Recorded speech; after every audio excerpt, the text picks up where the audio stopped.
با درود به ملت غیور ایران.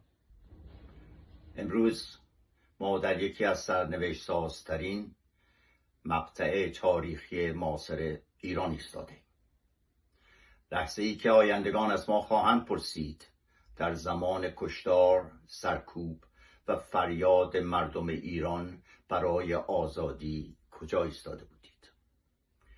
این رژیم مزدور اسلامی امروز با قتل، شکنجه و زندانی پاسخ مطالبات ملت ایران را می‌دهد. مردمی که تنها خواهان آزادی، عدالت، رفاه و آینده‌ای شایسته برای خود و فرزندان خود هستند. این خیزش نه اغتشاش است و نه توطئه خارجی. این صدای یک ملت به ستود آمده است. از سراسر ایران دو پیام روشن شنیده می شود. ملت ایران شاهزاده رضا پهلوی را به عنوان رهبر ملی آینده ایران پذیرفته است و ملت ایران دیگر این رژیم مزدور اسلامی را نمی خواهد.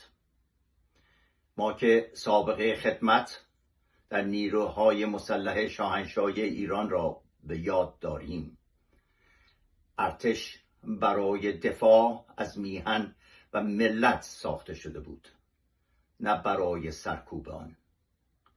ارتش نماد شرف، مسئولیت و وفاداری در مقابل ملت و ایران بود. امروز بار دیگر خطاب ما به مردان و زنان نیروهای مسلح جمهوری اسلامی است.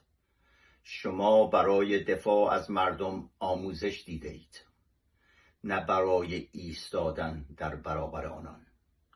تاریخ سکوت در برابر نسل کشی، کشتار مردم بی‌دفاع را هرگز نخواهد بخشید. این نه موضوع سیاست، بلکه موضوع وجدان، شرافت ملی است.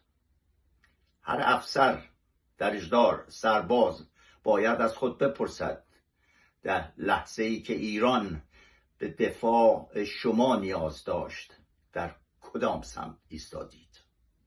به جوانان شجاع ایران میگوییم شما تنها نیستید. ملت ایران و بسیاری از فرزندان وفادار ایران در داخل و خارج در کنار شما ایستادند و به جهانیان اعلام می‌کنیم مردم ایران خواهان آزادی، حاکمیت ملی و آینده انسانی خود هستند. در چنین لحظاتی بی‌طرف بودن وجود ندارد. سکوت خیانت به ملت ایران است. پاینده باد ملت غیور ایران. جاوید شاه.